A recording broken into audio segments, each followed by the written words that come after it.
في وقت من الأوقات نمر كلنا بلحظات ضياع، تحس إنك تائه، مش عارف تبدأ من وين ومش قادر تكمل. حتى أقرب الناس ما يلاحظون التغير فيك.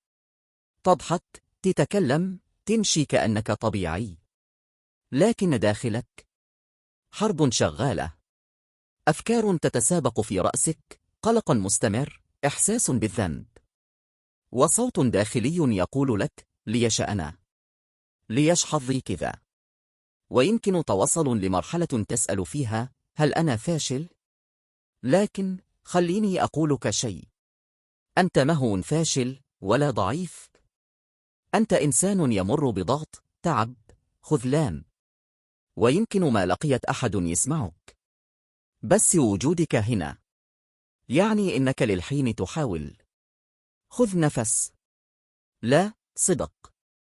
خذ نفسا عميقا وأغمض عيونك لحظة وخلي كل شيء يهدأ.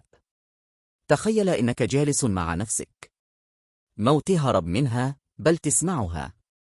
أسألك سؤال: متى آخر مرة جلست فعلا مع نفسك؟ مو بس تتفرج على جوالك أو تشتت تفكيرك. أقصد لحظة تصمت فيها وتسمع قلبك، تسمع مخاوفك بدون ما تحكم عليها. كل إنسان جالس يركض فيها الحياة، لكن القليل اللي يوقف لحظة ويقول: هل هذا الطريق يناسبني؟ هل هذا أنا؟ يمكن اللي يضايقك اليوم هو رسالة تقولك: غير شيء، خلك صادق مع نفسك. وإذا حسيت إنك متأخر أو ما حققت شيء، خليني أذكرك: كل واحد عنده توقيته، قصته، مساره الخاص. المقارنة بتتعبك وبتسرق منك نعمة الطريق اللي أنت فيه، لأنك ما تعرف وش الألم اللي ورا نجاح غيرك، ولا وش الصبر اللي ورا ابتسامة شخص يبين إنه مرتاح. الحياة مش سباق، هي رحلة تحتاج تمشيها خطوة خطوة، ببطء، بثبات، وأحيانا حتى وإنت تتعثر. وإذا كنت الآن تمر بأيام صعبة، اعرف إنها ما راح تستمر. زي ما الشمس تغرب، أكيد راح تطلع من جديد.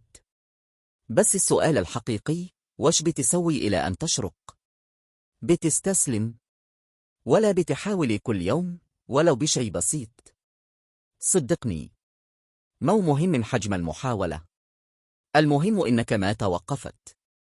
في لحظات راح تبكي وموعد، في لحظات راح تنهار وموضغف، لكن أهم لحظة هي اللحظة اللي تقرر فيها توقف على رجلك وتكمل.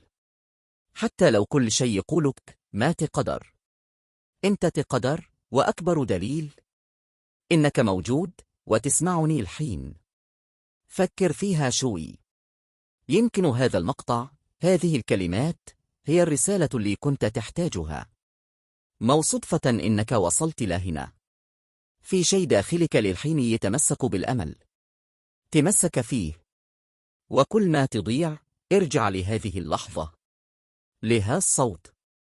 ولما تحس إنك ضعفت، ارجع واسمع الكلام هذا مرة ثانية. كرره وخليه يدخل جوك. وقبل ما ينتهي المقطع، أبغاك تكتب في التعليقات: أنا موجود ولسه أحاول.